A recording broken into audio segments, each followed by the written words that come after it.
ओम ब्रह्मानंदं परम सुखदं केवलं ज्ञानमूर्तिं द्वन्द्वातीतं गगन सदृशं तत्तमस्यादिलक्ष्यम् एकं नित्यं विमलचलं सर्वदि साक्षिभूतं भावातीतं त्रिगुणरहितं सद्गुरु तं नमामि। सतगुरु तम नमामि। बोल सदगुरुदेव भगवान की जय। बोल स्वामी जी महाराज की जय। महापुरुषों के वचन हैं, जन्म मरण दो में नाही, जन पर उपकारी आए, जिया दान दे भक्ति लायण, हर सो लैण मिलाए। आज हम सब सेवक अपने आराध्य देव जगत वंदनीय प्रातः स्मरणीय श्री श्री 108 सदगुरुदेव भगवान चतुर्थ पातशाही जी महाराज जी के पुण्य स्मृति में ये जो भंडारा आयोजित किया है, श्री चरणों में हम सब सेवक श्रद्धांजलि अर्पित करने पहुँचे हैं। तो महापुरुष जैसे वाणी में बताया कि महापुरुष जन्म और मरण से रहित होते हैं, परोपकार के लिए। और सबसे बड़ा परोपकार क्या है? जैसे कोई जेल में बंद हो, अब कारागृह में कई लोग मिष्ठान ले जाते हैं, मिठाइयाँ दिवाली पे। कई लोग भाई बीमार हैं, दवाइयाँ ले गए, कोई वस्त्र ले गए गरम। उनके प्रति जो कैदी होता है वो कर्तव्य होता है, भाई मैं अपराधी व्यक्ति हूँ, समाज से तिरस्कृत, ये मेरे लिए मिठाई या प्रसाद या जो कुछ भी है ये मेरा ध्यान रखने आए हैं। पर एक आदमी ना मिठाई ले जाए, ना गरम वस्त्र ले जाए, वो कहे खोल दो दरवाजे, रिहा कर दो, जेल में से निकाल दो। अब ये बताओ वो सबसे ज्यादा कृतज्ञ किसका होएगा? मिठाई वाले का, दवाई वाले का, या बिस्तरे वाले का, या गरम वस्त्र, या जो उसको जेल से निकाल दे? तो महापुरुष ये हमें, ये जो जेल में फंसे बैठे हैं हम, घर गृहस्थी की, संसार की मोह माया की, उसमें से रिहा करने के लिए आते हैं। उनका और कोई प्रयोजन नहीं। भक्ति का दान देते हैं और सेवा और सुमिरन, ये दो पंख बताते थे भगवान जी। जैसे पक्षी दो पंखों के सहारे उड़ता है, सेवा और सुमिरन। खाली कर्म करेगा, भजन नहीं करेगा, वो कर्तापन आ जाएगा कि मैंने ये किया वो किया। भजन इसलिए है कि जो कुछ कर रहे हैं सदगुरुदेव कर रहे हैं, फिर वो निष्काम कर्म हो गया। जितने भी धर्म ग्रंथ पढ़ लो, जितने भी पंथ हैं, सेवा और सुमिरन दो ही बातें आएंगी। गुरु नानक देव महाराज जी वो क्या फरमा रहे हैं भाई जी? वंड नाम जपो, वंड छको, किरत करो। अब ये जो 5 नियम है, सत्संग और आरती पूजा, ये सब सुमिरन में ही आ गई। बाकी सेवा है, दोनों पंख चाहिए। और भगवान जी ने पहले स्वयं करके दिखाया। परम पूज्य भगत साहिब चंद जी, ये भी हमारे चतुर्थ पातशाही जी का एक ही नगर था, लक्की मरबत, जिन्होंने आरती की रचना की। पढ़ते हैं ना, आरती में साहिब चंद ने गाई पद रज सज करके, तो साहिब चंद भगत जी ने ये आरती की रचना की है। तो दोनों महापुरुष, नियम था प्रातः काल अमृत वेले एक सुनसान मकान पड़ा था, वहां जाके सुमिरन करते थे। ईंट का सिराना बना लेते, और श्री आनंदपुर की जो रचना हुई, पहले प्रातः स्मरणीय दूसरी पातशाही भगवान जी ने इनको ही प्रबंधक बना के श्री आनंदपुर भेजा, और वहाँ क्या क्या कष्ट सहे। आज तो वहाँ पे ठाट बाट है, पर इन्होंने जो जो कुर्बानी दी, और धन से भी, शुरू में जो कुटिया होती थी उसको कृष्ण द्वारा कहते थे, कालाबाग और भी जितने आश्रम थे। इससे साबित होता है कि हमारे दूसरी पातशाही भगवान जी के हृदय में भगवान कृष्ण के प्रति बड़ी अगाध श्रद्धा थी। तभी तो वो अपने सभी आश्रमों को, जैसे सिख कहते हैं गुरु द्वारा, वो कहते थे कृष्ण द्वारा। कईयों के मन में बड़ा वो होता है कि भाई ये जो संत मत है इसमें भगवान राम, भगवान कृष्ण, तो उनकी शंका का समाधान यहीं से होता है। और अपने दरबार में ग्रंथ हैं, आनंद गीता, आनंद रामायण, उन्हीं महापुरुषों के तो उपदेश सुना रहे। गुरु का काम ही है हरि से जोड़ना। शुरू में दूसरी पातशाही जी भगवान जी को श्री परमहंस दयाल जी महाराज जी ने आज्ञा दी, आगरा में तपोभूमि के जय हरिहर का नाम जपो। कई साधुओं को दी थी, किसी ने 10 दिन, किसी ने 15 दिन, पर दूसरे पातशाही भगवान जी ने ऐसी धुन लगाई, नीम के पत्ते, वो हम वृक्ष का भी दर्शन किया आगरा में। जब अनंतपुर जाते हैं रास्ते में तपोभूमि, कई गुरुमुखों ने देखी होगी, तो वहां वृक्ष के नीचे जहां तपस्या करते थे, उस जड़ वृक्ष में से भी आवाज आने लग गई, जय हरिहर, जय हरिहर। मतलब नाम का इतना प्रताप है।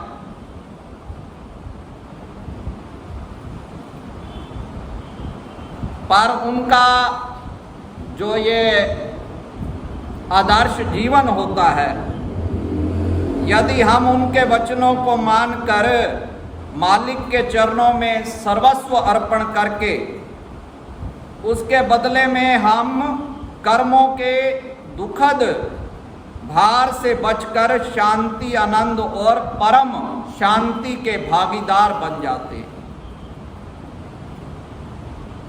आत्म समर्पण हम क्या दे सकते हैं सतगुरु, परंतु उनसे हम बहुत कुछ पा जाते हैं, निश्चिंत हो जाते हैं। संत जन तो केवल मात्र हमसे यही चाहते हैं कि हम अपना मन उनके अर्पण कर दें। जरा अपने मन में झांक कर देखो तो आपको पता लगेगा कि वहाँ कितना कूड़ा करकट भरा हुआ है, मलिन विचार, विषय विकार और नाशवान विषयों के प्रति आसक्ति, कुल मिलाकर इसमें यही कुछ तो भरा पड़ा है। पहले तो मन देना बड़ा मुश्किल है, पर किसी ने दे दिया तो क्या दिया, यही कूड़ा करकट तो है मन। मन की इन सब हानिकारक प्रवृत्तियों को सद्गुरु के चरणों में अर्पित कर देने से बदले में लाभ स्वरूप क्या प्राप्त होगा, आनंद, सुख, शांति, इससे बढ़कर लाभ क्या हो सकता है?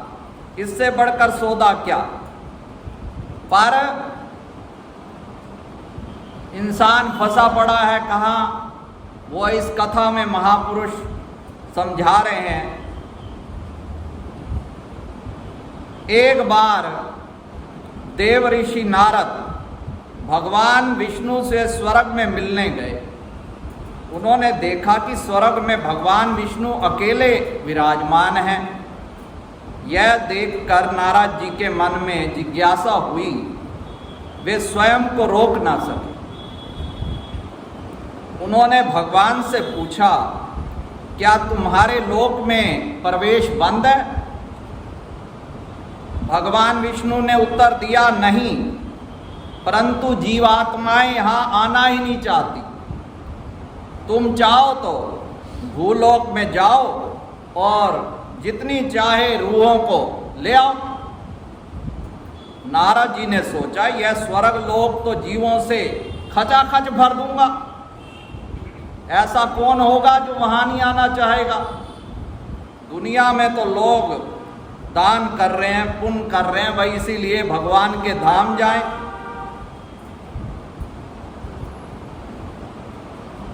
इस प्रकार विचार करते हुए नारद जी अपनी योजना को साकार रूप देने के लिए धरती पर आए। सबसे पहले उनकी भेंट एक सूअर से हो गई। उसे देखकर नारद ने सोचा कि यह तो गंदा जीव है। स्वर्ग में जाने के प्रस्ताव को सुनकर बड़ा खुश होगा, लाभ उठाना चाहिए। पशु के पास आकर नारद जी ने कहा, तुम कितने खुश नसीब हो, भगवान विष्णु ने तुम्हें स्वर्ग में रखने की स्वीकृति दे दी है। चलो मेरे साथ और वहां सुख, शांति, आनंद का जीवन जियो। सूअर भी अपने आप को मूर्ख नहीं समझता था। स्वर्ग में जाने की अपनी सहमति देने से पहले उसने स्वर्ग के बारे में जांच पड़ताल तो करूं। उसने नारद जी से पूछा, तुम्हारे स्वर्ग की क्या क्या विशेषताएं हैं? नारद जी ने उत्तर दिया, भाई वह बड़ा स्वच्छ, सुंदर, चमकता हुआ लोक है। वहाँ खाने के लिए स्वादिष्ट बढ़िया भोजन भी मिलेगा और देवताओं के दर्शन। सूअर ने सियानापन दिखाते हुए पूछा, क्या वहां मेरे साथ बातचीत करने, हंसने खेलने के लिए सूअर और होंगे कि नहीं होंगे? देवताओं को मैंने क्या करना है, मेरे को तो देवताओं की भाषा नहीं आती। नारद ने कहा, भाई नहीं, यह स्थान तो किन्हीं किन्हीं खुश नसीब जीवों को मिलता है। ऐसे गिने चुने जीवों में तू हो गया आज शामिल। सूअर ने कहा, भाई मैं अकेला ही वहां रहूंगा। अच्छा मुझे ये बताओ कि वहां भोजन क्या मिलेगा? क्या मेरे लौटने और सोने के लिए कीचड़ मिलेगा कि नहीं मिलेगा? नारद को बड़ा दुख हुआ कि भाई ये तो कीचड़ ढूंढ रहा, हम इसको भगवान के धाम पहुंचा रहे हैं, ये फिर वही मोह माया के कीचड़ है कि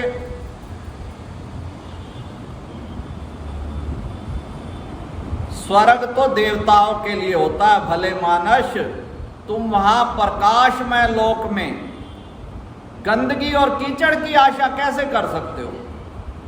यह गंदगी और कीचड़ आदि तो इस मृत्यु लोक में होती है। सूअर बड़ी जोर से हंसा, अरे बोला, हाँ मेरा यही अनुमान था। ऐसा स्थान मूर्ख के लिए स्वर्ग हो सकता है, परंतु तुम मुझे धोखा नहीं दे सकते। मेरे लिए तो ये कीचड़ से भरा हुआ ये जो लोक है यही स्वर्ग है।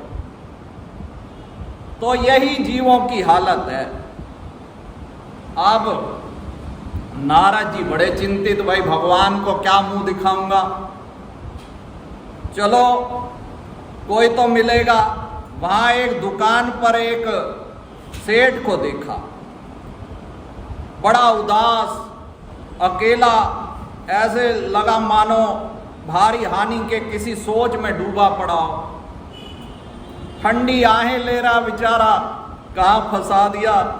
हमारे भाई बड़े ठकुराम हैं, हिस्सा लूटते जा रहे। अरे भाई, उसकी दयनीय स्थिति को देखकर ऋषि नारद जी का ध्यान उसकी ओर गया। इस बार नारद ने सोचा, ये भाई ये जरूर चलेगा कुटिया में, भैया ये तो भर्ती हो जाएगा। वीणा हाथ में बजाते हुए नारद जी सेठ के पास पहुंचे। सेठ जी, परमात्मा की कृपा से आपके पास सब कुछ है, फिर भी आप चिंतित हो, दुखी हो, ऐसा क्या कारण है? अपने विचारों में डूबा हुआ सेठ बोला, महाराज, भगवान तो मेरे लिए बड़े ही कठोर हैं। घर और दुकान का सारा बोझ मैं अकेला ही गधे की तरह ढोता हूं। कोई सहयोगी नहीं, हिस्सा लेने के लिए सारे आ जाते हैं, सारा काम मुझे करना पड़ता है। मेरे भाई निकम्मे हैं एक नंबर के, कोई भी नहीं जो मेरी जिम्मेदारी में हाथ बटा सके। आराम के लिए कोई समय नहीं। नारद जी ने सोचा, भाई ये बंदा तो आएगा। नारद जी ने उचित अवसर जानकर कहा कि चलो भाई, स्वर्ग में चलो, भगवान के धाम चलो।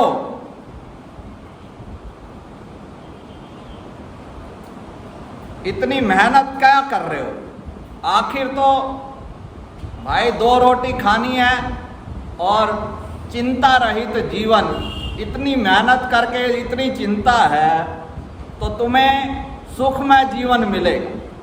सेठ बोला, परंतु महाराज वह कैसे होगा? नारद जी ने कहा, मैं तुम्हारी स्थिति के बारे में भगवान विष्णु को बताकर तुम्हें स्वर्ग में रहने की आज्ञा दिला दूंगा। अगर तुम्हारी इच्छा हो तो तुम अभी मेरे साथ चलो।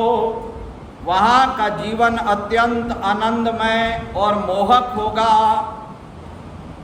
और उसमें दुख और क्लेश का नामो निशान भी नहीं होगा।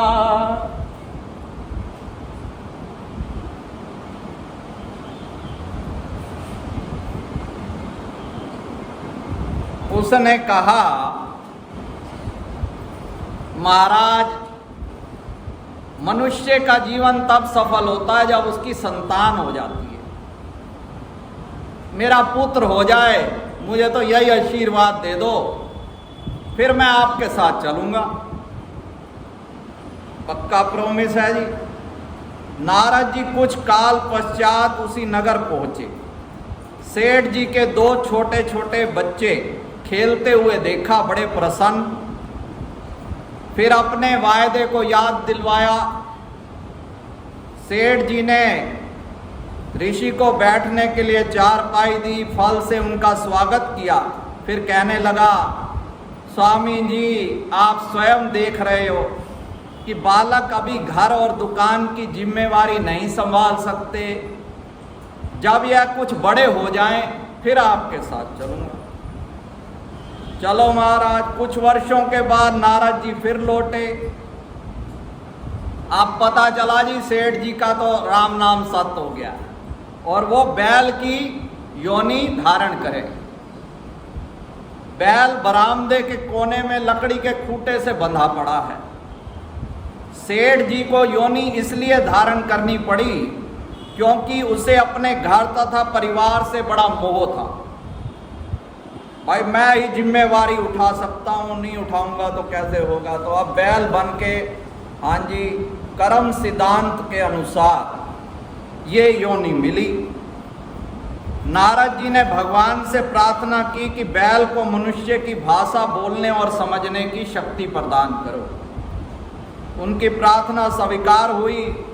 तब नारद जी ने कहा, सेठ जी, अब तो आप कोलू के बैल बन गए हो और श्रेष्ठ मानव जीवन से बैल की योनि में आ गए हो। अभी भी यदि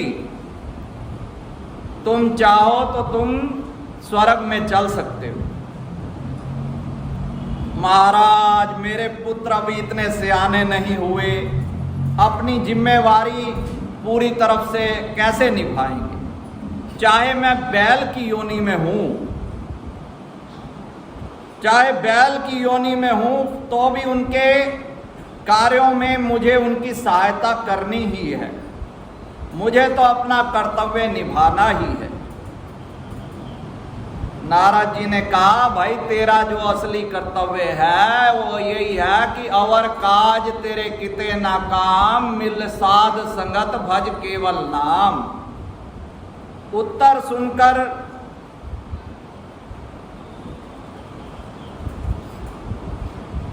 सेठ तो करने लगा स्वांग, क्योंकि काल का जीव कभो नहीं माने, कोटिक सुने ज्ञाना, जैसे लाख आग ढिग पिघले, पीछे काट समाना। जब हम सत्संग पढ़ते हैं, महापुरुषों के वचन सुनते हैं, उस समय हमें ऐसा लगता है कि कभी अपने ऊपर शर्म आती है कि देखो नहीं हम भजन कर पा रहे, परंतु वो क्या कब तक है? उस दिन एक प्रेमी कहने लगा, ये प्रेमानंद जी महाराज जी, उनके प्रवचन बड़े ही उच्च कोटि के, पर असर तभी तक रहता है जब तक वचन सुन रहे। महापुरुषों ने उदाहरण दिया, जैसे लाख होती है, आग के पास गई तो पिघल गई, फिर हटी तो वैसे ठोस की ठोस। ऐसे ये जो मन है, जब तक सत्संग में रहा, अब श्री अनंतपुर जाते हैं, गुरुमाई के दर्शन करते हैं, उस समय हमारे मन की हालत क्या हो? विचार आता है, पर वो स्थिर नहीं रहती वो हालत। दुनिया में गए फिर वही माया का नशा।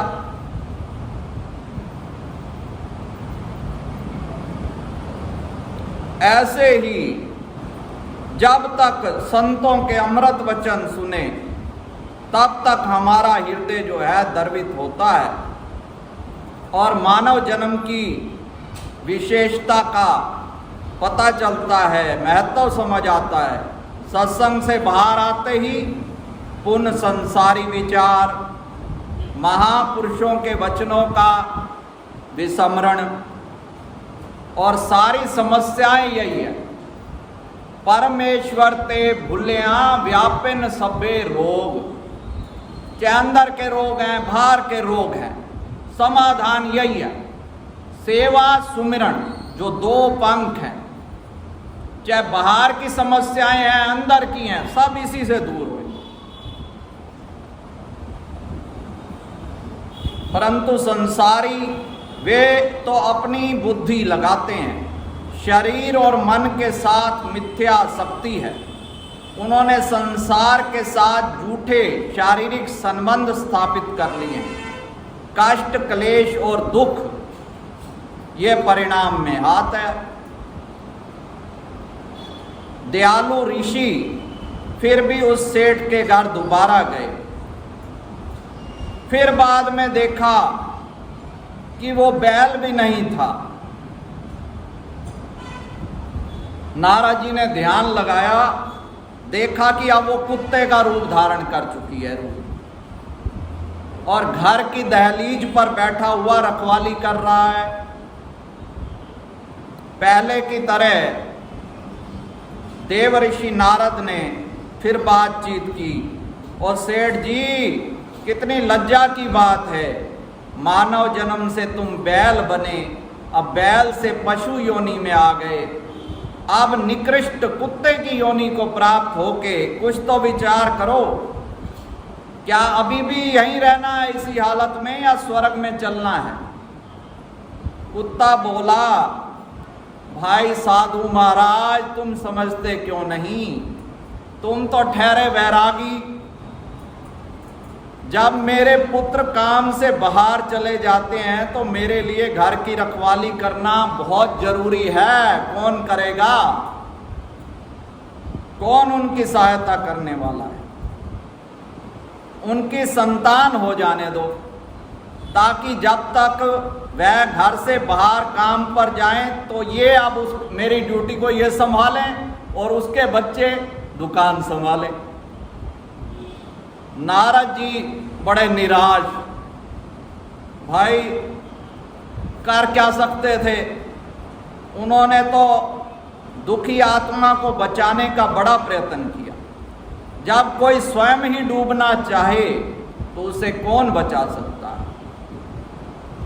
पर कहते हैं संत हृदय नवनीत समाना, कहा कवि हन पर कहत न जाना, निज परताप द्रवही नवनीता, पर दुख द्रवाही सो संत पुनीता। कि संतों का हृदय जो है, कवियों ने कहा संतों का हृदय मक्खन के समान कोमल होता है, पर गोस्वामी जी ने कहा नहीं, फर्क है। मक्खन पे तो जब स्वयं ताप आता है, जब दुख होता है तब वो पिघलते हैं, पर संत दूसरे के दुखों को देखकर द्रवित हो जाते हैं। संतों ने फिर भी कहा भाई इसको नीच योनियों से किसी प्रकार बचाएं। अब फिर एक बार कुछ काल के बाद देवर्षि नारद जी आए और अब क्या देखा कि अब वो कुत्ता भी मर चुका है और गंदी नाली का कीड़ा बना हुआ पड़ा है। नारद जी का हृदय करुणा से पसीज उठा। उस आत्मा को बचाने की कोशिश में वे जोर देकर बोले, अरे जीव, क्या तुम्हें अभी भी अपने प्रति जरा क्षोभ नहीं होता, पश्चाताप नहीं होता? तुम कितना गिरोगे? मानव से देवता बनने की अपेक्षा तुम गंदी नाली का कीड़ा बने पड़े हो। अनेक बार तुम्हें स्वर्ग के सुख, ऐश्वर्य, वैभव लेने को कहा, परंतु तुमने हर अवसर को टाल दिया। इस मोह से तुम्हें क्या मिला? गंदी नाली का कीड़ा बनना पड़ा। क्या तुम अभी नहीं सोचते कितनी भारी हानि उठाई है? अभी भी अवसर है। कीड़े ने उत्तर दिया, ऋषि, तुम मुझे क्यों इतना तंग करते हो? शायद तुम्हारे बाल बच्चे नहीं हैं, तुम क्या जानो मोह ममता क्या होती है। तुम बैठे कुटिया में अपना वीडियो बनाते, तुम्हें क्या पता कैसे बच्चों का मोह होता। इसलिए तुम्हें उनसे जुदाई के दुख का एहसास नहीं है।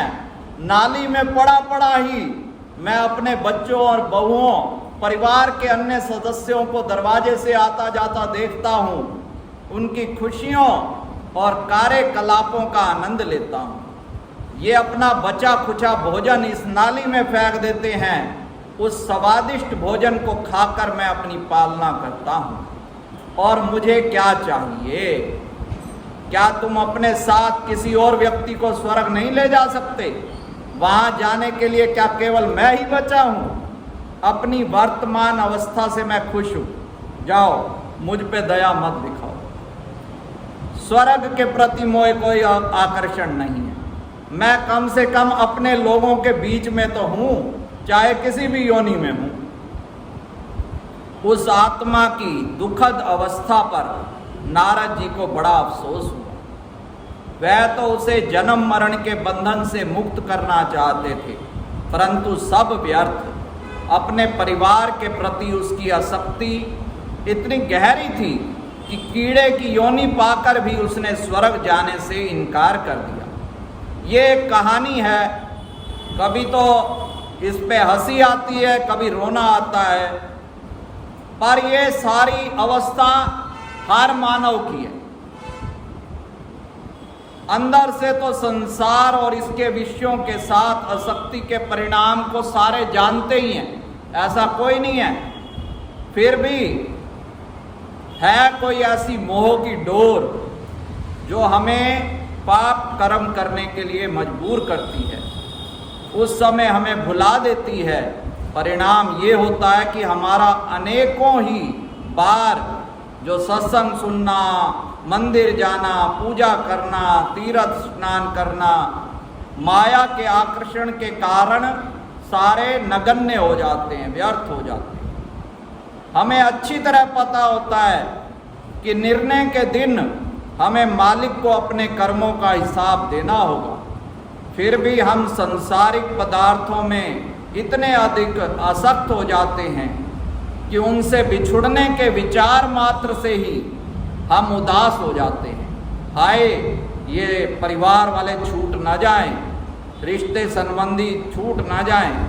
मानसिक रूप से इसी द्वंद्व में कि भाई ये अपने हैं कि बेगाने हैं, समझ ही नहीं आ रहा। संत महापुरुष हमें इसी सत्य को जानो, समझो। महापुरुष कितना भी उपदेश दे दें, जब तक हम स्वयं को उपदेश नहीं देंगे तब तक कल्याण नहीं हो सकता। और दुखी होते जाएंगे, और दुखी होते जाएंगे, और फंसते जाएंगे, जैसे मकड़ी जाल में फंसती जाती है। इसलिए भगवान और उनके सच्चे संतों से ही प्रेम करना चाहिए। इनके पास हम जितना अधिक जाएंगे सत्संग में, उतनी ही अधिक शांति और आनंद का अनुभव करेंगे। संत महापुरुषों के उपदेश बहुत सरल और व्यवहारिक हैं, प्रत्येक व्यक्ति की समझ में आने वाले हैं। कोई भी व्यक्ति उन पर चलकर अपना जीवन धन्य कर सकता है। तो जो श्री परमहंस भगवान जी ने इस धरती पर आकर जो हमारे लिए 5 नियम निर्धारित किए हैं, उनकी परिपालना करनी है। और अगर हम उनके वचनों पे चलेंगे तो यही उनके चरणों में सच्ची श्रद्धांजलि होगी। महापुरुष और कुछ नहीं चाहते, वो कहते हैं कि तुम्हारा अगर कल्याण हो रहा है, हमारे प्रातः स्मरणीय तीसरी पातशाही भगवान जी के वचन है कि अगर लाखों करोड़ों का नुकसान होता तो हम तुम्हें कुछ ना कहते, और भी अधिक हीरे मोती जिनको आप कीमती समझते हो उनका नुकसान होता तो बच्चे तो उससे भी प्यारे होते हैं। पर ये जो मानव का जो श्वास है, ये जो है हीरे मोती से भी अनमोल है। ये खाली जा रहे हैं, इनमें नाम की कमाई कर लो, सेवा कर लो। कहता हूँ कहाँ जात हूँ, कहाँ बजाऊं ढोल, श्वासा खाली जात है, तीन लोक का मोल। तो आज के सत्संग का यही निष्कर्ष है कि भक्ति में अगर आगे बढ़ना है तो सेवा सुमिरन और अपने सतगुरु के प्रति समर्पण करेंगे तो वो ही हमें शक्ति देंगे। हम अगर अपने बलबूते कहें कि हम अपना सुधार कर लें, नहीं, नाम भी वही जपवाने की ताकत देंगे, सेवा करने की ताकत भी वही देंगे। तो गुरु महाराज जी के चरणों में यही प्रार्थना है कि जब तक हमारा जीवन है हम दरबार की सेवा और आपका नाम जपते हुए जो आपने कृपा करके सच्चा नाम दिया है उसकी कमाई करके अपना आपके धाम में, आपके चरणों में समा जाएं, ताकि हमारा ये जो मानव जन्म है वो सफल होवे, लोक सुखी होवे और परलोक सुहेला होवे। श्री परमहंस शरणं गच्छामि, श्री परमहंस शरणं गच्छामि, श्री परमहंस शरणं गच्छामि, श्री परमहंस शरणं गच्छामि।